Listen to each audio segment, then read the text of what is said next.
ਵਾਹਿਗੁਰੂ ਵਾਹਿਗੁਰੂ ਵਾਹਿਗੁਰੂ ਵਾਹਿਗੁਰੂ। ਨਹੀਂ ਦਦਸਾਰ ਪਿਤ ਪਿਤਾਮਾ ਪਰ ਪਿਤਾਮਾ ਸੁਜਨ, ਕਟੁੰਬ ਸੁਤ ਬਾਧਵ ਨਾ ਭਰਾਤਾ ਹੈ। ਨਹੀਂ ਨਨਸਾਰ ਮਾਤਾ ਪਰ ਮਾਤਾ ਬਿਰਧ ਪਰ ਮਾਤਾ, ਮਾਮੂ ਮਾਮੀ ਮਾਸੀ ਓ ਮੌਸਾ ਬਿਬਦ ਬਿਖੇ ਆਤਾ ਹੈ। ਨਹੀਂ ਸਸੁਰਾਰ ਸਾਸ ਸਸਰਾ ਸਾਰੋ, ਓ ਸਾਰੀ ਨਹੀਂ ਬਿਰਤੀ ਸੁਰ ਮੈਂ ਜਾਚਕ ਨਾ ਦਾਤਾ ਹੈ। ਅਸਨ ਬਸਨ ਧਨ ਧਾਮ ਕਾਹੂ ਮੈਂ ਨਾ ਦੇਖਿਓ ਜੈਸਾ, ਗੁਰ ਸਿੱਖ ਸਾਧ ਸੰਗਤ ਕੋ ਨਾਤਾ ਹੈ। ਬੱਚੇ ਦੇ ਜਨਮ ਲੈਂਦਿਆਂ ਹੀ ਬੱਚੇ ਦੀਆਂ 21 ਕੁਲਾਂ ਬਣਦੀਆਂ ਨੇ। 7 ਦਾਤਕਿਆਂ ਦੀਆਂ, 7 ਨਾਨਕਿਆਂ ਦੀਆਂ, 7 ਸਹੁਰੇ ਪਰਿਵਾਰ ਦੀਆਂ। ਭਾਈ ਗੁਰਦਾਸ ਸਾਹਿਬ ਜੀ ਕਹਿੰਦੇ ਨੇ ਭਾਵੇਂ 21 ਕੁਲਾਂ ਨੇ, ਪਰ ਇਹਨਾਂ ਵਿੱਚ ਅਸਲ ਨਾਤਾ ਫਿਰ ਵੀ ਕੋਈ ਨਹੀਂ ਹੈ। ਕੇਵਲ ਅਸਲ ਨਾਤਾ ਹੈ ਤੇ ਉਹ ਪਰਮਾਤਮਾ ਦਾ ਸਿਮਰਨ ਹੈ, ਗੁਰੂ ਨਾਨਕ ਦੇ ਘਰ ਦੀ ਸੰਗਤ ਹੈ। ਤੇ ਜਿਹੜਾ ਜੀਵ ਗੁਰੂ ਘਰ ਦੀ ਸੰਗਤ ਕਰ ਲੈਂਦਾ ਹੈ, ਉਹਦਾ ਪਾਰ ਉਤਾਰਾ ਹੋ ਜਾਂਦਾ ਹੈ। ਉਹ ਇਸ ਲੋਕ ਵਿੱਚੋਂ ਤਰ ਜਾਂਦਾ ਹੈ, ਜਨਮ ਮਰਨ ਦੇ ਭਵ ਸਾਗਰ ਤੋਂ ਖਲਾਸੀ ਪਾ ਲੈਂਦਾ ਹੈ। ਪਰ ਸੰਗਤ ਉਹੋ ਹੀ ਕਰ ਸਕਦਾ ਹੈ ਜਿਹਨੂੰ ਪਰਮਾਤਮਾ ਤੇ ਭਰੋਸਾ ਹੈ, ਜਿਸ ਦਾ ਮਨ ਵਾਹਿਗੁਰੂ ਦੇ ਨਾਲ ਜੁੜਿਆ ਹੋਇਆ ਹੈ। ਜਿਹੜਾ ਸਤ ਸੰਗਤ ਕਰਦਾ ਹੈ ਉਹ ਫਿਰ ਪਰਮਾਤਮਾ ਵੱਲ ਤੱਕਦਾ ਹੈ, ਕਿਸੇ ਹੋਰ ਦੂਸਰੇ ਵੱਲ ਨਹੀਂ ਤੱਕਦਾ ਹੈ। ਮੈਂ ਚਾਰੇ ਕੁੰਡਾਂ ਭਾਲੀਆਂ ਤੁਧ ਜੇ ਵੱਢ ਨਾ ਸਾਈਆਂ, ਮੈਂ ਦੱਸੇ ਹੋ ਮਾਰਗ ਸੰਤ ਹੋ ਕਿਉਂ ਪ੍ਰਭੂ ਮੇਲਾਈਆਂ। ਅਸਲ ਧੰਨਵਾਨ ਨੇ, ਉੱਚੀ ਕੁੱਲ ਵਾਲੇ ਨੇ, ਇੱਜ਼ਤ ਵਾਲੇ ਨੇ, ਜਿਨ੍ਹਾਂ ਦੇ ਹਿਰਦੇ ਵਿੱਚ ਪਰਿਪੂਰਨ ਪਰਮਾਤਮਾ ਦਾ ਨਾਮ ਵਸਿਆ ਹੁੰਦਾ ਹੈ। ਤੇ ਜਿਨ੍ਹਾਂ ਨੂੰ ਆਸ ਹੈ, ਆਸਥਾ ਹੈ, ਜਿਨ੍ਹਾਂ ਦਾ ਨਿਚਾ ਹੈ, ਉਹ ਕੀ ਹੈ? ਉਹ ਤਨਵੰਤ ਕੁਲਵੰਤ ਪਤਵੰਤ ਜੀਵਨ ਮੁਕਤ ਜਿਸ ਹਿਰਦੈ ਭਗਵੰਤ। ਪਰਮਾਤਮਾ ਤੇ ਭਰੋਸਾ ਰੱਖਿਆ ਸੰਸਾਰ ਦੇ ਸਾਰੇ ਸੁੱਖ ਮਿਲਦੇ ਨੇ। ਪਰਮਾਤਮਾ ਤੇ ਭਰੋਸਾ ਬਣਾਇਆ ਵਾਹਿਗੁਰੂ ਦੁੱਖਾਂ ਤੋਂ ਮੁਕਤ ਕਰਕੇ ਸੁੱਖ ਪ੍ਰਾਪਤ ਕਰਵਾ ਦਿੰਦਾ ਹੈ। ਉਜੈਨ ਨਗਰ ਦਾ ਰਾਜਾ ਹੈ ਰਾਜਾ ਚੱਕਰਵਰਤੀ, ਇਹਦੀ ਘਰ ਦੀ ਮਹਿਣਾਵੰਤੀ। ਇਹ ਚੱਕਰਵਰਤੀ ਬਾਦਸ਼ਾਹ ਜਿਸ ਦੇ ਪਾਸ ਬੜੇ ਪਦਾਰਥ ਤੇ ਦੇਸ਼ ਦੇ ਸੰਤਰਾਂ ਤੇ ਹੁਕਮ ਹਕੂਕ ਚੱਲਦਾ ਸੀ, ਬੜਾ ਕੁਛ ਇਹਦੇ ਕੋਲ ਹੈ, ਸੰਸਾਰ ਦੇ ਸਾਰੇ ਸੁੱਖ ਇਹਦੇ ਕੋਲ ਨੇ। ਪਰ ਕਰਮਾਂ ਦੀ ਗੱਲ ਇਸ ਦੀ ਰਾਣੀ ਦੀ ਕੁੱਖ ਹਰੀ ਨਹੀਂ ਹੋਈ ਹੈ। ਰਾਜ ਹੈ, ਭਾਗ ਹੈ, ਕਈ ਦੇਸ਼ ਦੇ ਸੰਤਰਾਂ ਤੇ ਇਹਦਾ ਹੁਕਮ ਚੱਲਦਾ ਹੈ, ਪਰ ਫਿਰ ਵੀ ਇਸ ਦੀ ਰਾਣੀ ਦੀ ਕੁੱਖ ਅਜੇ ਵੀ ਖਾਲੀ ਦੀ ਖਾਲੀ ਹੈ। ਸਭ ਕੁਝ ਹੁੰਦਿਆਂ ਵੀ ਇਹ ਉਦਾਸ ਰਹਿੰਦਾ ਹੈ ਕਿ ਇਸ ਰਾਜ ਗੱਦੀ ਦਾ ਕੋਈ ਵਾਰਸ ਪੈਦਾ ਨਹੀਂ ਹੋਇਆ ਹੈ। ਬੜੇ ਜਗ ਕੀਤੇ, ਬੜੇ ਯਤਨ ਕੀਤੇ, ਜੋ ਕਿਸੇ ਨੇ ਦੱਸਿਆ ਉਹੀ ਕੁਝ ਰਾਜੇ ਰਾਣੀ ਨੇ ਕੀਤਾ, ਪਰ ਫਿਰ ਵੀ ਘਰ ਵਿੱਚ ਬਾਲ ਬੱਚੀ ਦਾ ਜਨਮ ਨਾ ਹੋਇਆ। ਇੱਕ ਦਿਨ ਬੈਠਾ ਸੋਚਦਾ ਹੈ, ਆਪਣੇ ਵਜ਼ੀਰ ਨੂੰ ਸੱਦਿਆ, ਕਿਉਂ ਨਾ ਹੋਵੇ ਕੋਈ ਯਤਨ ਕੀਤਾ ਜਾਏ, ਜਿਸ ਯਤਨਾਂ ਕਰਕੇ, ਕਿਸੇ ਵਸੀਲੇ ਕਰਕੇ, ਕਿਸੇ ਦੇ ਦੱਸਿਆ ਮੇਰੀ ਰਾਣੀ ਦੀ ਕੁੱਖ ਹਰੀ ਹੋ ਜਾਵੇ। ਵਜ਼ੀਰ ਨੇ ਕਿਹਾ, ਕਿਉਂ ਨਾ ਹੋਵੇ ਕਿ ਸਿਆਣੇ ਸਿਆਣੇ ਜੋਤਸ਼ੀ ਬੁਲਾ ਲਏ ਜਾਣ। ਉਹਨਾਂ ਜੋਤਸ਼ੀਆਂ ਪਾਸੋਂ ਪੁੱਛਿਆ ਜਾਏ ਕਿ ਕਿਸ ਯਤਨ ਦੇ ਦੁਆਰਾ ਪੁੱਤਰ ਦੀ ਪ੍ਰਾਪਤੀ ਹੋਏਗੀ, ਕੋਈ ਉਪਾਅ ਦੱਸੋ। ਸਾਰੇ ਜੋਤਸ਼ੀਆਂ ਨੇ ਮਿਲ ਕੇ ਰਾਜੇ ਦੇ ਕੋਲ ਬੈਠ ਕੇ ਜੋਤਿਸ਼ ਵਿਦਿਆ ਲਾਈ। ਸਾਰਿਆਂ ਨੇ ਵਿਚਾਰ ਕਰਕੇ ਕਿਹਾ, ਰਾਜਨ ਤੇਰੇ ਕਰਮਾਂ ਵਿੱਚ 7 ਜਨਮ ਤੱਕ ਪੁੱਤਰ ਨਹੀਂ ਲਿਖਿਆ ਹੋਇਆ ਹੈ। ਤੇਰੇ ਘਰ ਤੇਰੀ ਰਾਣੀ ਦੀ ਕੁੱਖ ਨਹੀਂ ਹਰੀ ਹੋਵੇਗੀ, ਪਰ ਇਹਦਾ ਇੱਕ ਉਪਾਅ ਹੈ ਕਿ ਜੇਕਰ ਦੇਵੀ ਨੂੰ ਪ੍ਰਸੰਨ ਕੀਤਾ ਜਾਵੇ, ਦੇਵੀ ਦੇ ਅੱਗੇ ਬਲੀ ਦਿੱਤੀ ਜਾਵੇ ਕਿਸੇ ਮਨੁੱਖ ਦੀ, ਤੇ ਹੋ ਸਕਦਾ ਹੈ ਉਹ ਦੇਵੀ ਪ੍ਰਸੰਨ ਹੋ ਕੇ ਤੇਰੇ ਘਰ ਪੁੱਤਰ ਦੀ ਪ੍ਰਾਪਤੀ ਕਰਵਾ ਦੇਵੇ। ਰਾਜੇ ਵਾਸਤੇ ਕੋਈ ਵੱਡੀ ਗੱਲ ਨਹੀਂ। ਜਦੋਂ ਇਹ ਗੱਲ ਸੁਣੀ ਤੇ ਰਾਜਾ ਸੋਚਣ ਲੱਗਾ, ਮੇਰੀ ਕੈਦ ਵਿੱਚ ਕਈ ਮਨੁੱਖ ਕੈਦ ਨੇ, ਕਈਆਂ ਨੂੰ ਫਾਂਸੀ ਦਾ ਹੁਕਮ ਹੈ, ਕਈਆਂ ਨੂੰ ਉਮਰ ਕੈਦ ਹੈ। ਕਿਉਂ ਨਾ ਹੋਵੇ ਕਿ ਮੈਂ ਮਾਈ ਚੰਡਕਾ ਨੂੰ ਪ੍ਰਸੰਨ ਕਰਨ ਵਾਸਤੇ ਕਿਸੇ ਕੈਦੀ ਦੀ ਬਲੀ ਦੇ ਦਿਆਂਗਾ। ਜੋਤਸ਼ੀਆਂ ਨੇ ਕਿਹਾ, ਨਹੀਂ ਰਾਜਨ, ਇਸ ਤਰ੍ਹਾਂ ਨਹੀਂ। ਬਲੀ ਉਹਦੀ ਪ੍ਰਵਾਨ ਹੁੰਦੀ ਜਿਹੜਾ ਖੁਸ਼ੀ ਦੇਵੀ ਦੇ ਅੱਗੇ ਆਪਣਾ ਤਨ ਅਰਪਣ ਕਰ ਦਿੰਦਾ ਹੈ।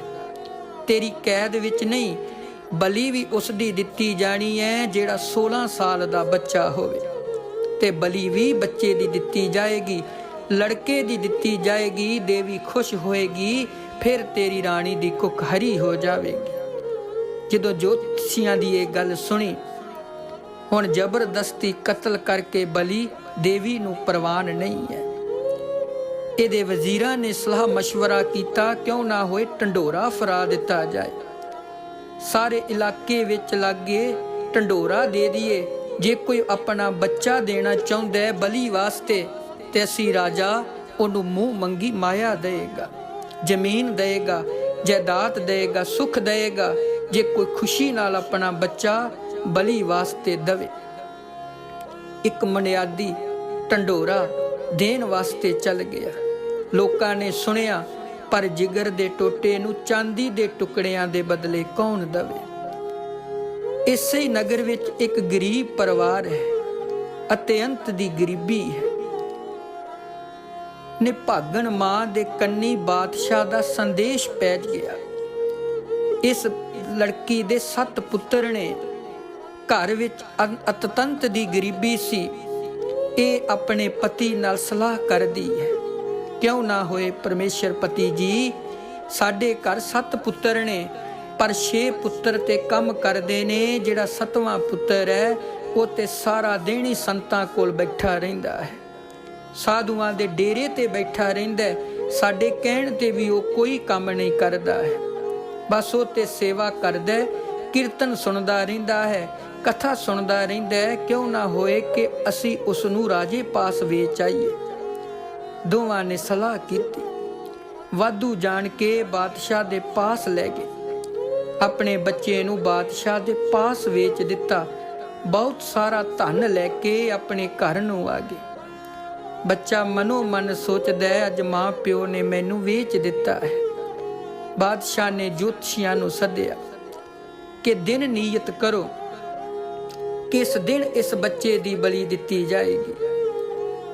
ਰਾਜੇ ਦਾ ਹੁਕਮ ਸੀ ਕਿ ਜਿਸ ਦਿਨ ਤੱਕ ਬਲੀ ਦੇਣੀ ਹੈ, ਉਸ ਤੋਂ ਪਹਿਲਾਂ ਬੱਚੇ ਨੂੰ ਬੜੇ ਪਿਆਰ ਨਾਲ ਚੰਗੇ ਚੰਗੇ ਪਦਾਰਥ ਖਵਾਏ ਜਾਣ, ਸ਼ਰਬਤ ਪਿਲਾਇਆ ਜਾਏ, ਸਿਪਾਹੀਆਂ ਦੀ ਨਿਗਰਾਨੀ ਵਿੱਚ ਰੱਖਿਆ ਜਾਵੇ। ਬੱਚੇ ਨੂੰ ਸੋਹਣੇ ਪਦਾਰਥ, ਸੋਹਣੇ ਬਸਤਰ, ਕਈ ਤਰ੍ਹਾਂ ਦੇ ਸ਼ਰਬਤ ਪਿਆਉਣ ਵਾਸਤੇ ਦਿੱਤੇ ਜਾਂਦੇ ਨੇ। ਜੋਤਸ਼ੀਆਂ ਦੇ ਮੁਤਾਬਕ ਉਹ ਦਿਨ ਨਿਯਤ ਹੋ ਗਿਆ ਕਿ ਹੁਣ ਇਸ ਬੱਚੇ ਦੀ ਬਲੀ ਦਿੱਤੀ ਜਾਣੀ ਹੈ। ਬੱਚੇ ਨੂੰ ਦੱਸ ਦਿੱਤਾ ਗਿਆ। ਬੱਚਾ ਸਮਝ ਗਿਆ ਕਿ ਹੁਣ ਮੇਰੀ ਮੌਤ ਨੇੜੇ ਆ ਗਈ ਹੈ, ਪਰ ਸੰਤਾਂ ਦੀ ਸੰਗਤ ਵਿੱਚ ਇਹ ਨਿਸ਼ਚਾ ਹੋ ਚੁੱਕਾ ਸੀ ਕਿ ਜਿਸ ਕੀ ਪੂਜੇ ਔਦ ਤਿਸ ਕੌਣ ਰਖਈ, ਵੈਦਕ ਅਨਕ ਉਪਾਵ ਕਹਾਂ ਲੋ ਭਖਹੀ। ਜਿਸ ਕਰਕੇ ਮਨ ਵਿੱਚ ਕੋਈ ਸੋਕ ਨਾ ਰਿਹਾ, ਮਰਨ ਦਾ ਕੋਈ ਡਰ ਨਾ ਰਿਹਾ, ਕਿਉਂਕਿ ਸਾਧੂਆਂ ਦੀ ਸੰਗਤ ਕੀਤੀ ਸੀ। ਸੰਤਾਂ ਦੀ ਸੰਗਤ ਵਿੱਚ ਬੈਠ ਕੇ ਸਾਧੂਆਂ ਕੋਲੋਂ ਪਰਮਾਤਮਾ ਦੀ ਕਥਾ ਸੁਣੀ ਸੀ। ਬਲੀ ਦੇਣ ਦਾ ਦਿਨ ਆ ਗਿਆ। ਸਾਹਮਣੇ ਬਾਦਸ਼ਾਹ ਦੇ ਲੈ ਆਂਦਾ। ਬਾਦਸ਼ਾਹ ਪੁੱਛਦਾ ਹੈ ਕਿ ਇਸ ਨੂੰ ਪੁੱਛੋ ਕੋਈ ਆਖਰੀ ਇੱਛਾ ਹੈ, ਕਿਉਂਕਿ ਮਰਨ ਤੋਂ ਪਹਿਲਾਂ ਹਰੇਕ ਕੈਦੀ ਦੀ ਆਖਰੀ ਇੱਛਾ ਪੁੱਛੀ ਜਾਂਦੀ ਹੈ। ਆਖਿਆ, ਬੇਟਾ ਤੇਰੀ ਕੋਈ ਆਖਰੀ ਇੱਛਾ ਹੈ ਤੇ ਦੱਸ। ਬੱਚੇ ਨੇ ਕਿਹਾ, ਰਾਜਨ ਮੇਰੀ ਇੱਕ ਆਖਰੀ ਇੱਛਾ ਹੈ ਕਿ ਆਪ ਜੀ ਦੇ ਮਹੱਲ ਲਾਗੇ ਇੱਕ ਨਦੀ ਵਗਦੀ ਹੈ, ਮੈਂ ਉਹਦੇ ਵਿੱਚ ਇਸ਼ਨਾਨ ਕਰਨਾ ਚਾਹੁੰਦਾ ਹਾਂ। ਰਾਜੇ ਨੇ ਸਿਪਾਹੀ ਕੱਲੇ ਬੱਚੇ ਨੂੰ ਤੋਰਿਆ ਤੇ ਜਾ ਕੇ ਨਦੀ ਤੇ ਬੱਚੇ ਨੇ ਬਸਤਰ ਲਾਏ। ਤੇ ਜੇ ਇਸ਼ਨਾਨ ਕਰਨਾ ਹੈ ਕਿ ਬੱਚੇ ਨੇ ਰੇਤ ਦੀਆਂ ਢੇਰੀਆਂ ਬਣਾਉਣੀਆਂ ਸ਼ੁਰੂ ਕਰ ਦਿੱਤੀਆਂ। ਬਾਦਸ਼ਾਹ ਮਹੱਲ ਦੇ ਉੱਪਰੋਂ ਦੇਖ ਰਿਹਾ ਹੈ ਬੱਚਾ ਕੀ ਕਰ ਰਿਹਾ ਹੈ। 4 ਢੇਰੀਆਂ ਬਣਾ ਦਿੱਤੀਆਂ ਤੇ 4 ਢੇਰੀਆਂ ਬਣਾ ਕੇ ਆਪ ਖਲੋ ਗਿਆ। ਪਹਿਲੀ ਢੇਰੀ ਨੂੰ ਬੜੇ ਗੌਰ ਨਾਲ ਤੱਕਿਆ ਤੇ ਜਦੋਂ ਤੱਕਿਆ ਫਿਰ ਕੁਝ ਮਨ ਵਿੱਚ ਖਿਆਲ ਆਇਆ ਤੇ ਪੈਰ ਮਾਰਿਆ, ਢੇਰੀ ਨੂੰ ਢਾਹ ਦਿੱਤਾ। ਦੂਜੀ ਢੇਰੀ ਵੱਲ ਤੱਕਿਆ, ਫਿਰ ਉਸੇ ਤਰ੍ਹਾਂ ਪੈਰ ਮਾਰਿਆ ਤੇ ਢਾਹ ਦਿੱਤਾ। ਤੀਜੀ ਢੇਰੀ ਵੱਲ ਤੱਕਿਆ ਤੇ ਪੈਰ ਮਾਰਿਆ ਤੇ ਢਾਹ ਦਿੱਤਾ, ਪਰ ਚੌਥੀ ਢੇਰੀ ਨੂੰ ਨਾ ਢਾਇਆ। ਉਹਦੀਆਂ ਪਰਿਕਰਮਾ ਕੀਤੀਆਂ, ਨਮਸਕਾਰ ਕੀਤੀ ਤੇ ਇਸ਼ਨਾਨ ਕੀਤਾ, ਸੋਹਣੇ ਬਸਤਰ ਪਾਏ ਤੇ ਮਹੱਲ ਵੱਲ ਚੱਲ ਪਿਆ। ਸਿਪਾਹੀ ਨਾਲ ਆ ਗਏ। ਰਾਜਾ ਇਹ ਸਾਰਾ ਕੌਤਕ, ਇਹ ਖੇਡ ਆਪਣੇ ਮਹੱਲਾਂ ਤੋਂ ਦੇਖ ਰਿਹਾ ਸੀ। ਜਦੋਂ ਵਾਪਸ ਬੱਚੇ ਨੂੰ ਮਹੱਲ ਲਿਆਂਦਾ ਤੇ ਹੁਣ ਰਾਜੇ ਦੇ ਮਨ ਵਿੱਚ ਸ਼ੰਕਾ ਹੈ ਕਿ ਬੱਚੇ ਨੇ 4 ਢੇਰੀਆਂ ਰੇਤ ਦੀਆਂ ਬਣਾਈਆਂ ਨੇ, 3 ਢਾਈਆਂ ਨੇ, ਚੌਥੀ ਨਹੀਂ ਢਾਈ ਹੈ। ਆਖਣ ਲੱਗਾ, ਬੇਟਾ ਮੇਰੇ ਮਨ ਵਿੱਚ ਸ਼ੰਕਾ ਹੈ। ਤੂੰ ਇਸ਼ਨਾਨ ਕਰਨ ਤੋਂ ਪਹਿਲਾਂ 4 ਢੇਰੀਆਂ ਰੇਤ ਦੀਆਂ ਬਣਾਈਆਂ ਸੀ, ਪਰ ਤੂੰ 3 ਢਾਈਆਂ, ਚੌਥੀ ਨਹੀਂ ਢਾਈ ਹੈ। ਬੱਚਾ ਆਖਣ ਲੱਗਾ, ਬਾਦਸ਼ਾਹ ਤੂੰ ਕੀ ਲੈਣਾ ਹੈ ਇਸ ਗੱਲ ਤੋਂ? ਨਹੀਂ। ਬਾਦਸ਼ਾਹ ਨੇ ਹੱਠ ਕੀਤਾ, ਦੱਸ ਇਹ ਕਿਉਂ ਬਣਾਈਆਂ ਨੇ?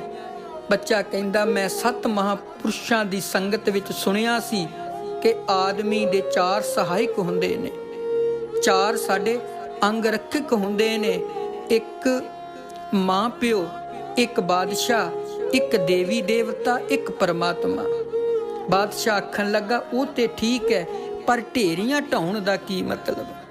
ਬੱਚਾ ਆਖਣ ਲੱਗਾ, ਪਹਿਲੀ ਢੇਰੀ ਮੈਂ ਆਪਣੇ ਮਾਂ ਪਿਓ ਵਾਸਤੇ ਬਣਾਈ ਸੀ, ਪਰ ਜਦੋਂ ਮੈਂ ਤੱਕਿਆ ਕਿ ਮਾਂ ਪਿਓ ਨੇ ਪੈਸਿਆਂ ਦੇ ਲਾਲਚ ਵਾਸਤੇ ਮੈਨੂੰ ਤੇਰੇ ਪਾਸ ਵੇਚ ਦਿੱਤੇ, ਉਹਨਾਂ ਮੇਰੀ ਕੀ ਸਹਾਇਤਾ ਕਰਨੀ ਹੈ, ਮੈਂ ਢਾਹ ਦਿੱਤਾ।